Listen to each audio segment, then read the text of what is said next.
something I want my fans to know now, which is why I said I love being Lady Gaga, is I actually returned back to my artistry like recently, and it's a huge way of making this album. Like I put so much of myself as a musician, as a producer, as a songwriter, into everything, and that is who Lady Gaga is. It's like chewing on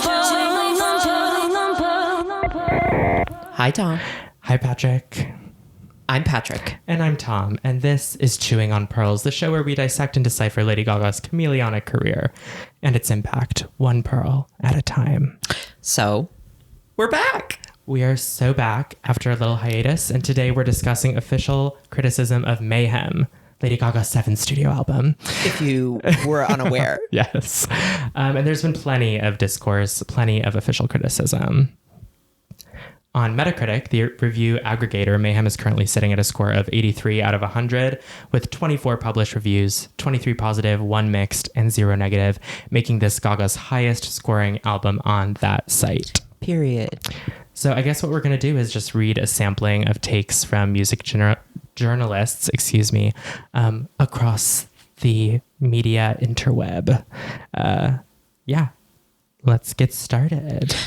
Kicking us off, we have Variety's review of the album, written by Stephen J. Horowitz. Variety gave the album 80 out of 100. Stephen writes, "It sounds contemporaneously fresh in lockstep with modern-day pop without chasing its most obvious conventions. That's largely because she sticks to the core of what's made her one of this century's most enduring superstars. Mayhem is enjoyable ephemera, as tart and simple as it is sophisticated and precise.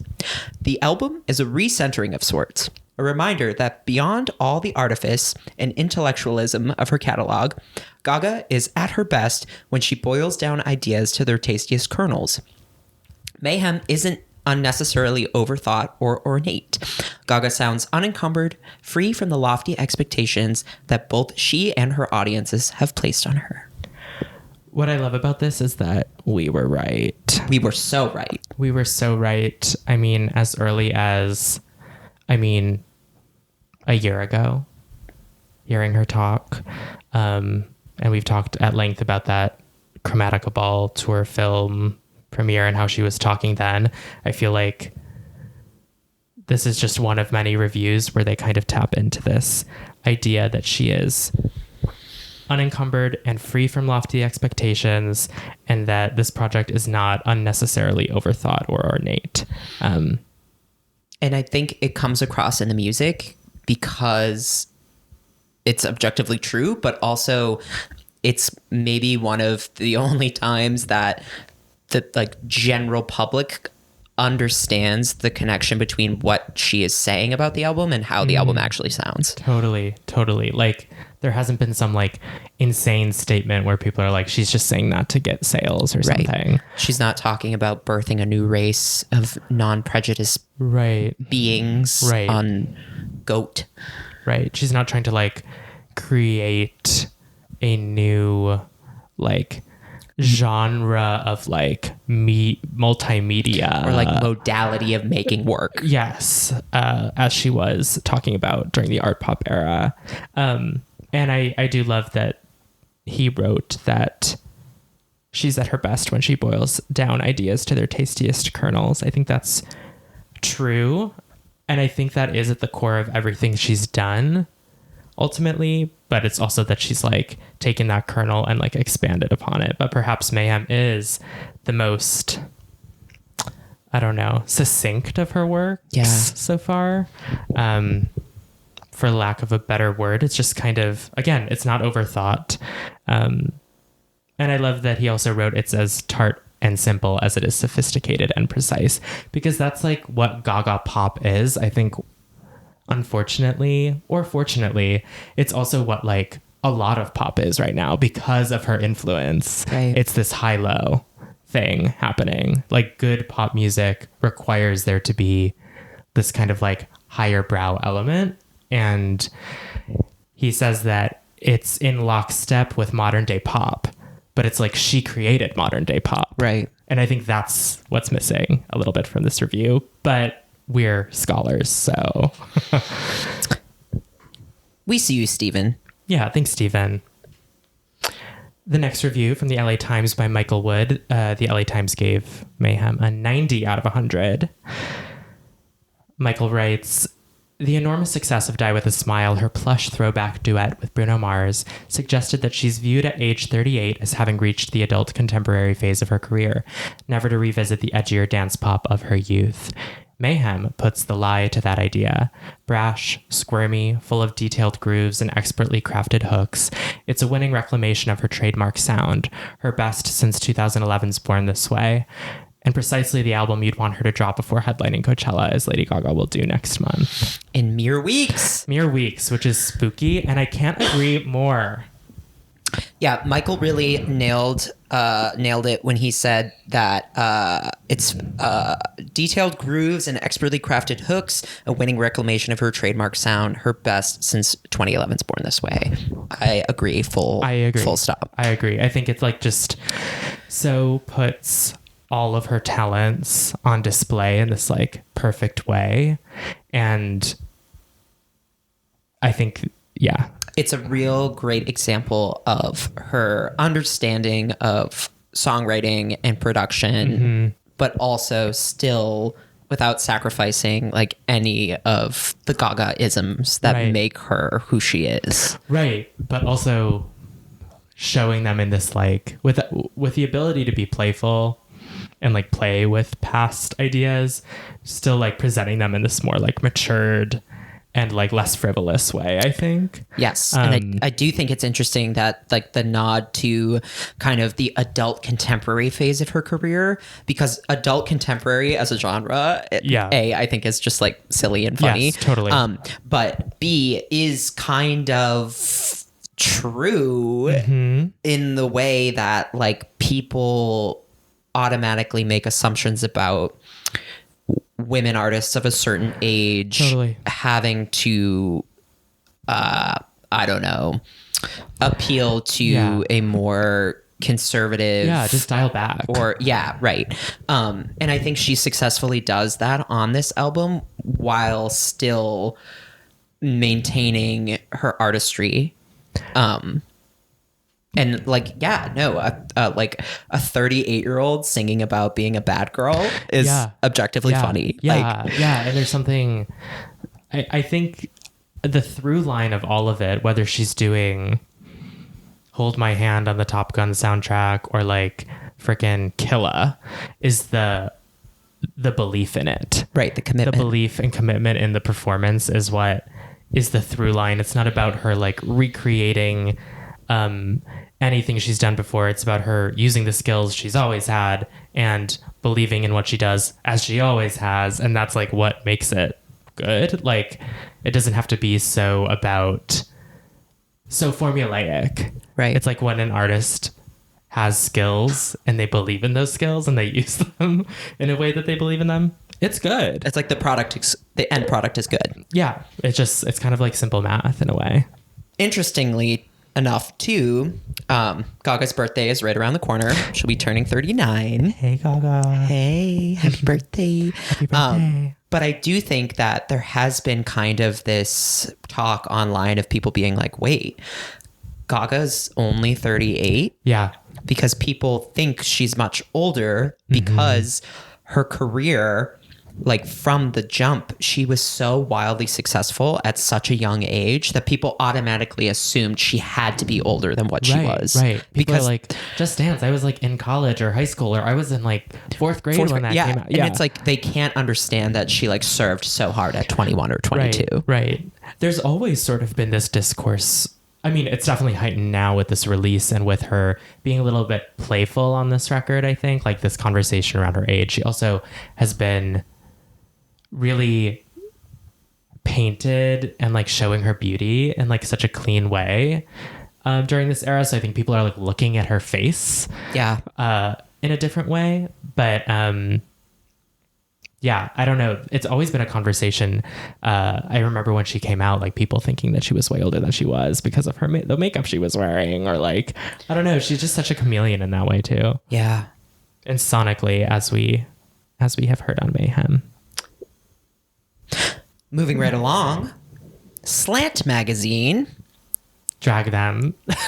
Slant Magazine decided to give little old Mayhem a 60 out of 100. So let's hear what Alexa Camp. Oh, okay. With the last name Camp. Okay. A 60? Let's see what Miss Camp has to say. Songs like Garden of Eden, a grating electro track co-produced by French DJ Gaseffelstein, attempt to revive the messy party girl shtick that launched Gaga's career with the Fame. You start to slur and then I'll start to squeal. I'm falling over in my 9-inch heels, she sings, with the shamelessness of someone half her age. The catchy Perfect Celebrity tackles the dehumanization of pop stars, relevant subject matter that comes off as particularly trite for a woman who, however ironically, launched her career fetishizing the virtues of celebrity. Sonically, it, too, lacks invention. That Mayhem doesn't live up to its title isn't exactly a crime, but it commits an even worse pop sin. It's kind of boring. I'm like, okay, so you hate women. Alexa. It's actually so great that this one came after the LA Times one because of that mention of her age in the LA Times one. And then this says something about she sings with the shamelessness of someone half her age. But exactly, there is no shame. Right. Well, that's what I'm just like, I don't understand. Why should there be? Why should there? Exactly. So at a certain point, we just decide that fun is dead. Yeah. Sex doesn't exist. Desire, Right. gone. And now we're going to punish her for being an artist who wanted a platform and then singing about that platform. And this is exactly what's so funny is this is exactly why Gaga was scared to make this record. This is exactly what Perfect Celebrity is about. You love to fucking hate me. Right. Because it's easy. And it's like she could make a 30-track album, I bet, of songs about her experience of being famous, a la Perfect Celebrity. And she hasn't, but she could. And if she did, she should be allowed to. It's her experience as a person. I don't know why we have to call it out in this way that, I don't know, it's kind of like trying to call her a hypocrite. Yeah. She's like, it's trite.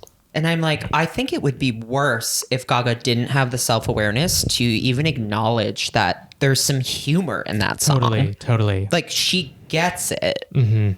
But that also doesn't mean that she can't, like, no one could write and perform that song except for her because, yes, there are a lot of famous people on this planet, but there is no one with that level of fame or the pervasiveness of her fame that pisses people off more. Like, she, at a period of time, was the most famous person on the planet. Totally. Like, that is kind of undeniable. Yeah. And she still is in, like, I mean, she's up there. She's up there. Like, especially right now. Yeah. Is up there. I don't like the kind of like punishing and you know, not even to come after Slant Magazine or this writer, but like this attitude, you said pervasive. It's pervasive, like even just in like tweets that get 2 likes from people with 10 followers. Like there's this idea that like she needs to show more gratitude and like serve what we originally like paid her to serve or something. Like I feel like the attitudes in this review are just like this fancy way of like being a hater online. Right. Like that's just what this is. It's like this person read, I don't know, some shitty Twitter takes or something. And it's also funny too. It's like the attempt to revive the messy party girl shtick that launched Gaga's career with The Fame. The Fame, the album that is the longest running album on the dance charts of all time. Yeah. And you're going to say that this is a negative? Yeah. I don't know. It's unfortunate because I'm not somebody who needs every review to be positive for my diva. Like, I love reading, like, good criticism. This is not good criticism. It isn't. Like, tell me about the music. Tell me about, like... And that's the kind of what I struggled with in a lot of these reviews is, like, a lot of it is, like, dissecting her.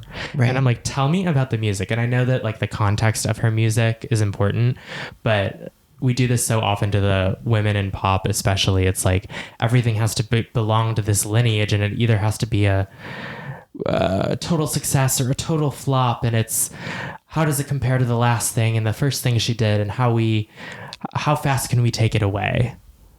Right. You know, that's just, I don't know, it irks And me. I really don't agree with the statement that Mayhem doesn't live up to its title isn't exactly a crime, but it commits an even worse pop sin. It's kind of boring. First of all, it does live up to its title. Yes. It's crazy as fuck. Yeah. If you sit down and listen to this album, start to end, you can't tell me It's crazy. I mean, Going from Garden of Eden into Vanish Into You. Wait. Garden of Eden into Perfect Celebrity into Vanish Into You into Killa. into Zombie Boy, like, Great. That is like psycho. well, and that's the thing that's funny to me is like, when the word mayhem Yeah. leaked as the album title, did people think that Gaga was just going to become like an experimental industrial noise artist, and it Right. was going to be like 16-minute long songs Right. that are just like ambient noise Right. and like her guttural chant? Like, what did you did people think want? that mayhem in the context of like one of the biggest pop stars in the world was going to sound like? This review almost tells me like you didn't listen to Born This Way in art pop. Right. You know what I mean? Or the fact that like, okay, mayhem, I could see people being like, well, the song structures don't give me any kind of like experimental or like cutting edge or whatever. And it's like, well, but that's not what this album is. Like, She Gaga never said that it was going to she be. literally never said that. People, it's like the fan base kind of made it into this like dark wave, industrial, experimental thing, like this myth. And she's like, I love my fiance. He makes me feel pretty. Yeah. And I like want to sing about like When I used to love do a lot of stuff. cocaine Yeah. And like just like liking a boy sometimes. and like hanging It's out with Rick complicated. Janest. Yeah. Like just insane. I don't know. And I just, you know, even as a, even not, I thought you were going to say, Oh. even as a faggot. yeah. I was just gonna say, objectively, as a music listener, I just like don't think this album's boring. Like everyone's allowed to have their like take on like what's boring and what's not. I just,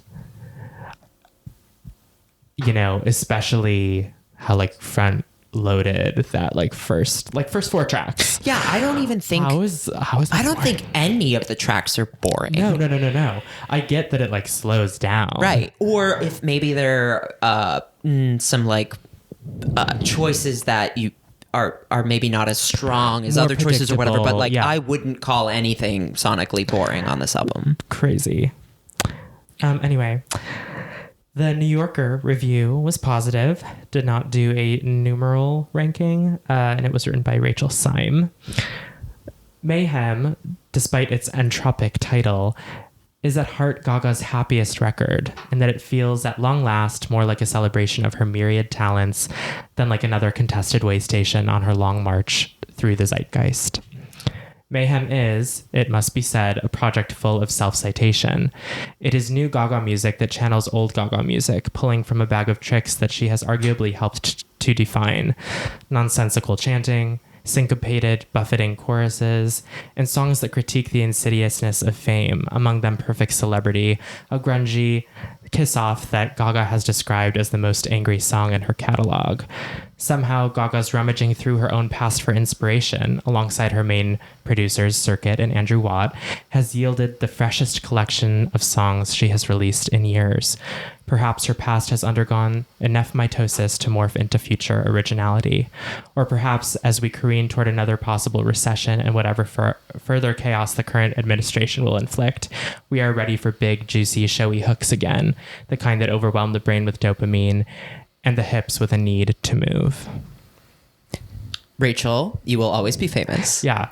This is like cultural criticism. This is she writes for the New Yorker. Yeah. Okay. Yeah. Yeah. Yeah. Uh-huh. And I actually did see a clip of this writer on TikTok, kind of like breaking down her review, and I was like, "Oh, you get it. Yeah, Like you get yeah. it. You know what you're talking about." My only pet peeve here is saying rummaging through her own past for inspiration alongside her main producers, Circuit and Andrew Watt. Gaga is also a main producer on the album. Right. She is an executive producer on this album, lest we forget. Yeah, right. But yeah, I love that this writer says that this is Gaga's happiest record. It really is. It is. You can That's hear the it. tea. That's the tea. I think I'm going to be controversial. Guess what? This is our platform, so we can be. Some of the people I know who take issue with this album, I think they want it to be, they want her to be sadder and like more distraught. Right. And that's weird to me. And there is actually like a lot of like trial and tribulation in these songs. Like there's conflict, inner conflict and turmoil. But I think people want it to be like grim for Gaga. And I like can't relate. I'm like, she's happy. I'm like, isn't this what we want? Right. I don't know. It's funny to me. But anyway, I agree with that statement. I think it's a big statement and I agree with it. It's Gaga's happiest record. And the recession pop conversation, of course, it's becoming a thing. Beauty Bar just announced a new night, recession pop night. Yeah. I mean, It's a genre. yes. And it is true. I mean, there is something cosmically intertwined with global catastrophe and Lady Gaga's career. Totally. It's like the scales have to balance. Yes. And I like the way that this writer talks about self-citation in a way that doesn't feel like it's part of the quote-unquote reheating her nachos Yeah, it's not conversation. derogatory. No, it's like Let us remind you of all the things that she created. at long last, she is celebrating her myriad talents more than ever before. I think that is so true about this record. Like, I think the production is like the cleanest and most mature and most interesting it's been. I feel like her vocal is that. I feel like the songwriting is that. Everything is just so refined. It's fine-tuned. And some of the most interesting moments on this record are the segues between moments and songs, I think. Yeah. The transitions. And I just know that those were done 100 times. Like, Yeah. I think people think that she's pulling up and being like, what do you have for me today? Like, no, this woman is like making this record. Right. I don't know. Not that this writer is suggesting anything otherwise, but Well, it's about that time. Yeah. Here we go. Good old Pitchfork yeah, by Rich Joswiak. sure. Pitchfork gave Mayhem an 80. An 8 in Pitchfork An speak. 8.0. 8.0. For all the album's overt raucousness, it still conforms to tried and tested pop songwriting, as well as dynamic manipulation, and lacks the randomness that would qualify it as actual mayhem. Almost every song builds through its intros, verses, and pre-choruses so that the tracks are brick-walled by the time they hit the chorus. Gaga does this because overloading the senses works. It creates a larger-than-life sound that coordinates well with her overall persona, a too-muchness that's spitting distance from camp. Gaga's mixture of humor and earnestness is, if not outright mayhem, then energetically disruptive. Alongside the themes of fame and identity crisis is a rhapsody for a werewolf and the possibility of turning an object of affection into a skin suit. Gaga's absurdist sensibilities have long been an underrated facet of her work, probably because she's so good at delivering them with a straight face. Rich. This is where I'm like, I know Rich. we hate Pitchfork, but that is one of the best sentences written about Gaga. What was really funny was because the gays are depraved. Yeah. They found Rich's like hot gym pics and were like posting them all over the internet, being like, "We love you, Rich. We love Daddy. Best Pitchfork review ever." Yes. And of course, he's just like some like extremely well muscled like Totally. a gay man of a certain age. Totally. Where it's like, yeah, what Rick said. Yeah. But also, Oh my god, I'm calling him Rich. Is his name Rich? It's Rich. I'm like, we love you, Rick. Sorry, Rich. A classic gay. Ignore her. Yeah. No, but I'm going to read that sentence again. Gaga's absurdist sensibilities have long been an underrated facet of her work. Absolutely. People don't talk about how weird her lyricism and her choices are as a producer. Probably, Pay the toll. Yes. Probably because she's so good at delivering them with a straight face. again, it goes back to this idea of like everything she does, she believes it. And so people aren't actually understanding how fucking weird it is. Right. And they're like, what's her face? Is like, it's boring. Yeah. And it's like in the landscape of pop now, it's weird. Well, so not to totally throw the conversation off course, but No, let's do it. I do think that there is something, and I've been referring to it as the bratification of pop music. Yes. Where everything has to be kind of this stream of consciousness, like very direct. We're just saying things. Diaristic. There's no rhyme. There's no structure. Or if there is, it's very hyper pop. It's very syncopated. Sabrina. Yeah, right.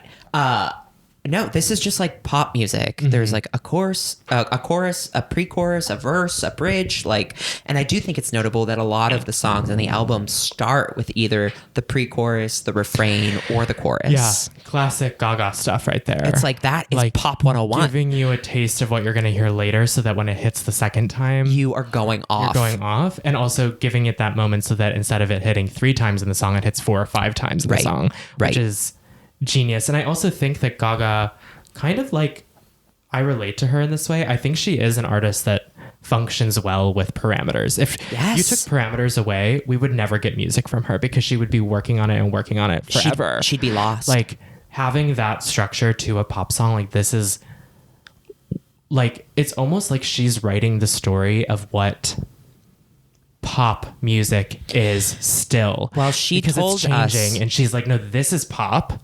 They're doing other things. and she told us from the jump, pop music will never be lowbrow. Exactly. And I don't know. It's like, it almost feels like when you zoom out prior to our births, even when you think about pop music from like the late 70s to now, it's like, she is kind of one of the girls who's doing it in the way that it was done. And so it is almost like she is the last pop star in this like, I don't know, in this way of like, will 100 years from now pop music be a dead thing because it will be a genre in and of itself that sounds like this? Right. And she will be like a face of that because I don't know. It's just interesting. It's changing said it so once, much. and I'll say it again. She is showbiz. She is like, it's an interesting, and I think that ties into like, as much as there are a lot of influences on this record from Bowie to Prince to Michael. I feel like I saw Anthony Fantano's review on YouTube. He thinks Vanish Into You is like an ABBA track, which I can hear in some of the melodies or whatever. It's like, that's all there. She has said it's all there. But also people are hearing it that way because she's making proper pop, right. which is rooted in that time and like the structure that was created then. And so like how much of it is actually like ripping Prince or ripping somebody else and is just like her playing with the formula that she was raised on. I don't know. Well, that's kind of like a meta. I mean, we could get into that meta conversation around what pop is now versus what it was when she started. That's too much for today, but like you said, the gratification of pop, not to put it all on Charlie, but like there's other examples as well. I don't know. I was going to say something and now I forgot. I'm sorry. That's okay. If you think of it. Okay, so the next review is from Rolling Stone, written by Brittany Spanos. They gave this album an 80 out of 100 as well. Brittany writes, Mayhem is the type of fan service that doesn't dilute the artist herself. Gaga feels like her most authentic self from start to finish on this album. There's no characters, concepts, or aesthetic impulses overshadowing the songs. Instead, she's made one of her most sonically challenging and uniform albums yet, a mix of Nine Inch Nails, David Bowie, Prince, and her Fame Monster era self, rolled into the year's strongest pop release yet. Kind of ties into what I was just talking about. 100%. And I love that she said she's made one of her most sonically challenging and uniform albums yet. Totally. That is the mayhem of it all. Yeah. That is the mayhem, is people are struggling to understand that concept. Yeah. that like it can be like sonically so different, but that is what makes it cohesive. Right. Especially because the approach to writing all of these songs is the same. That's what's uniform about it. It's the Gaga pen. It's the Gaga hands on the piano here, I think, and her approach to songwriting that makes it uniform. And I would argue that about even like Born This Way and Art Pop. Like those are some like really like, you know, all over the place albums. To me, they sound uniform because Gaga's writing them all. Like Gaga's performing them all. Like there's something about her approach to making music that just makes it cohesive. I don't know. Yeah. What I think is different about this album that with those two albums is in listening to her talk about kind of the production, and in the Zane Lowe interview, she talks about writing Perfect Celebrity and being like, wait, this is the song that's going to kind of dictate the sound of the album. And it made me think that that is the way that she has worked previously, because you can hear these sounds or even instrumentation like throughout all of her albums where it's like, oh, that's the art pop synth. That's the Born This Way organ. Right. That's the Joanne glitch. Like she said, putting an outfit on the album. Right. Yeah. This is not that. Right. It's good music. Every song is so different. Yeah. I wonder what that is. I wonder what... I mean, I know it's just like her experience as an artist and like who she is as a person. And like, there's so many factors here, but just as I was talking about like kind of paying homage to the structure of pop that came before her and that influenced her, it's also like by doing this, by creating Mayhem, she's like broken free from that in so many other ways. Like maybe the structure of like 80s pop is there on many of these tracks, but also she's not doing the thing that female pop stars have been expected to do since Madonna debuted, which was like have an era, essentially. Right. Like Mayhem is an era. There are like these aesthetic choices around it and all this stuff. But like you're saying, there's not like a sound. They don't all sound like Disease like some people thought it would. They don't all sound like Abracadabra, which, you know, so many gays wish it did. Which I think we're better off that they don't. I wouldn't have had it any other way. Do you know what would happen if that was the case? This would get the Chromatica treatment. Yeah. These would be 6s instead of 8s. Girl.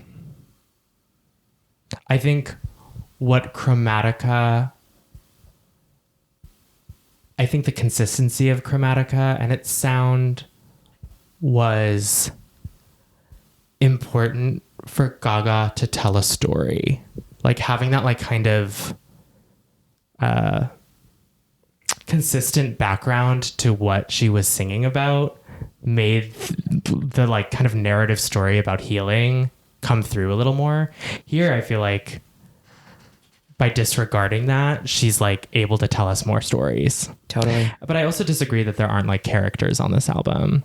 Like I think there are, and they're all her, and that's what's so fun about it. I don't know if that was this review or the last one that said that. Yeah, there's no characters, concepts, or aesthetic impulses overshadowing the songs. So they're there. They're just in the backseat. Yeah. Yeah. I love it. All right. Rounding us out, we've got Nick Levine from NME, which NME gave the album an 80 as well. There's a nonchalant confidence in the way Gaga sticks to her maximalist vision without pandering to contemporary pop trends. Most Mayhem tracks run close to or even over 4 minutes, making them mini epics in the TikTok era. Only How Bad Do You Want Me, which has shades of 1989 era Taylor Swift and Yazoo's synth pop classic Only You, doesn't sound totally and thrillingly Gaga. Die With a Smile, her relatively restrained soft rock duet with Bruno Mars, is sequenced at the end like a palate cleanser after a feast of bold flavors. Ultimately, Mayhem feels like a great Gaga album because it's just so much fun. At times, it's a bit like reconnecting with an old friend who makes sense even when they seem to be chatting nonsense. When she sings River in My Eyes, I've Got a Poem in My Throat on Love Drug, it's just her overblown way of saying she's sad and tongue-tied. 17 years after she broke through with Just Dance, Lady Gaga remains pop's foremost agent of impeccably crafted chaos. Absolutely. It wouldn't be a Gaga album if people understood it all right away. Right. Like, let's be real. every project she's put out, people were like, what? No, this is not. Yeah. Let's get into the Taylor Swift. Yeah, let's do it. So, yes, I understand. However, Yes. Taylor Swift did not invent the 1980s. No. I think for me, it's more about the phrasing. That's what I hear. The phrasing of, what part is it? There's a part of the song where it's Gaga's phrasing. Like, I don't think the sound of it is Taylor. I think it's like, and it's not just Taylor. Like, I hear like Katie or like Chappell Roan even. Yeah, like, well, I hear there's that like Only You more than I do. I think the vocal, I don't know. I think we diverge on this because I do hear this kind of like, dun, dun, dun, dun, dun, dun, dun, dun. Like it just feels like girlish in a way that only Taylor Swift's pop music can be described. Because she's immature. Yeah, exactly. Like there's this girlishness that I actually saw. I think Anthony said this in his review too. I was doing some research on the YouTube, and he also said like, I hear the Taylor Swift thing. I also hear Katie on this. I also hear like some other younger pop girl, not younger, but like not as interesting pop girls on this. But Gaga believes it when she's singing it. When she's singing about being a bad girl, it's like, oh, yeah, I believe it. Because she was. When Taylor's singing about being a bad girl, it's just like, you don't buy it. Right. But like, I get how some of the like, the way the vocals are layered or something sounds sort of like her. Yeah. And it's like the mix. But it's also like, Catch It. That has not always been Miss Taylor Swift's sound. No, and it hasn't been since 20. I don't know. I don't know. I don't really. Came Yeah. out. Well, and I mean, I get it. I get that it does sound a little bit more current. And I don't think it's the worst thing in the world for it to have a song that's TikTok friendly without being designed for TikTok. Right. Like the song right now is her 10th highest streamed song on Spotify, which is crazy. Right. I mean, have you seen, I believed it for a second when people were like, Gaga put Taylor backing vocals on this because Little Monsters are tricking Taylor Swift fans into streaming it. Yeah.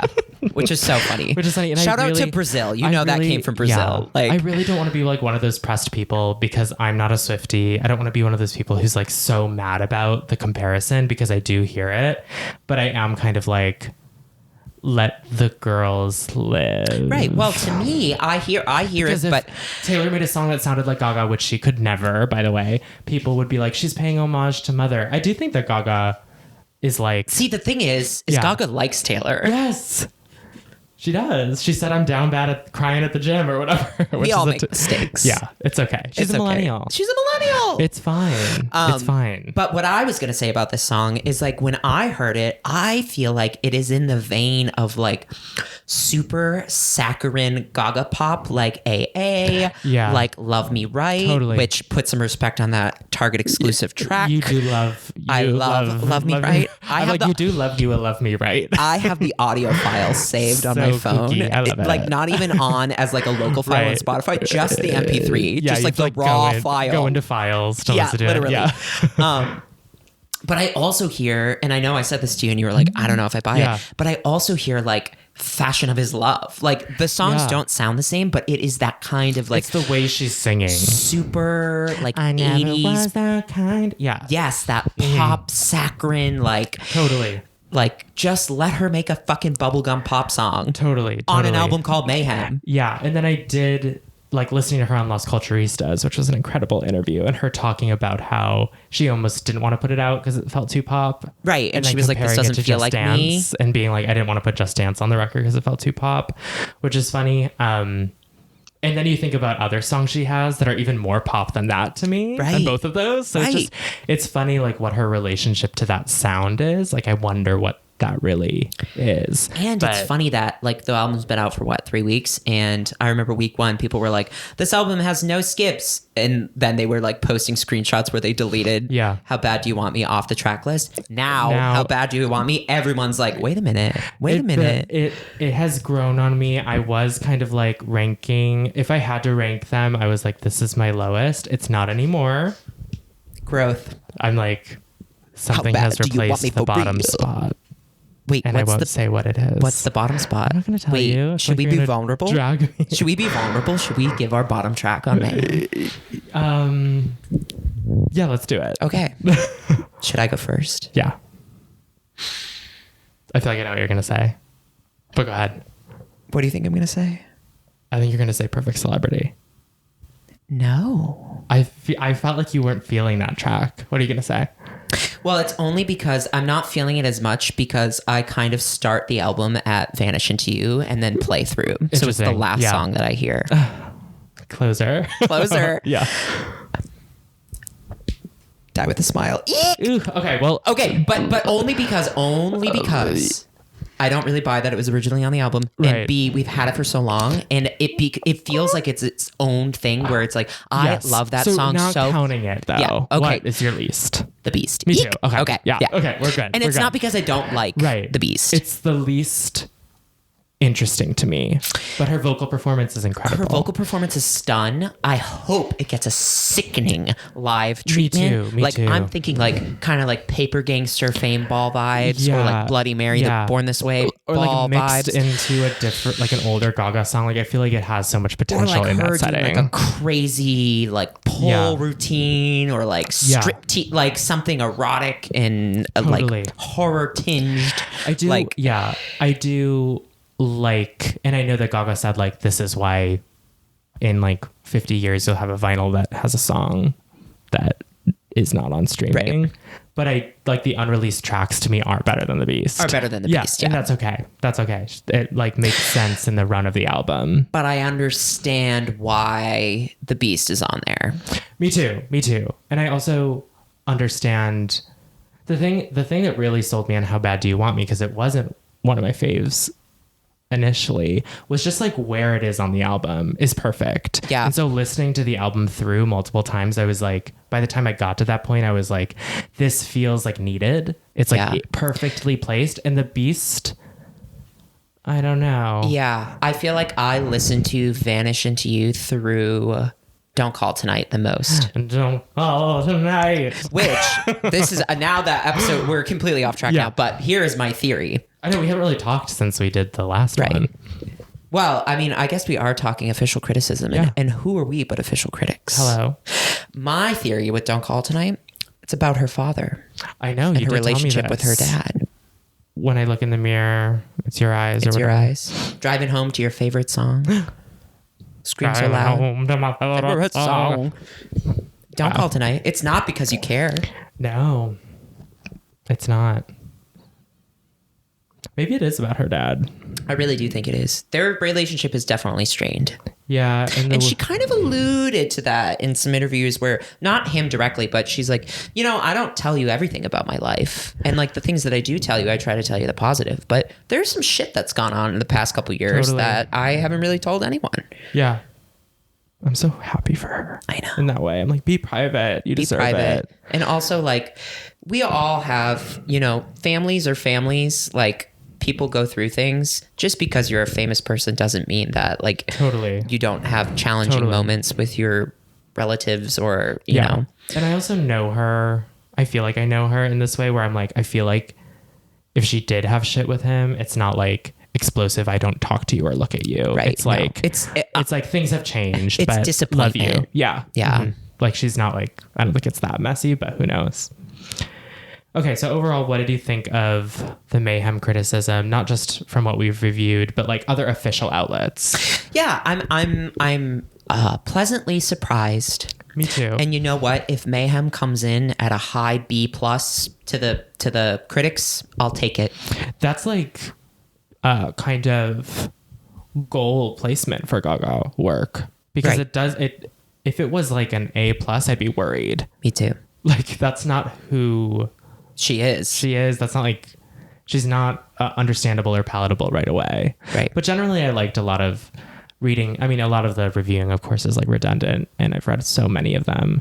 And I do take issue a lot, as I usually do, with this idea of like, she's back, you know, and like what that means. And even some like very flippant writing about the way that she's referenced her influences as being kind of like ripped or like karaoke, taken. like yeah. Like I don't necessarily agree with that at all, but I I also just read into the language. I think people, it's like a normal standard in review writing of music to like use comparison. Well, and unfortunately, for as much as she is universally praised and has all these accolades, it will always be kind of like the quote, cool kid thing to shit on Gaga. Totally. I don't know what that is. That's something we're going to have to do a whole always has thing. been, and it always will be. Yeah. We're going to have to do an episode like specifically on Gaga hate right now, because I feel like it's a lot of what we've heard over the last 16 years, but in like through a new lens. I feel like it's like coded.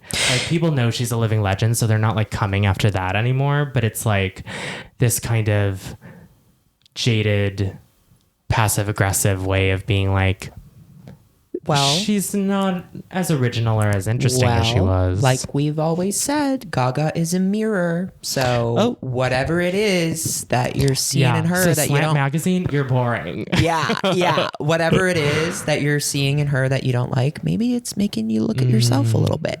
Projecting. Okay, well, this has been a fabulous episode. Lots of words that we had to read, but hopefully you enjoyed it. And we'll be back with more soon. Bye. 11:59.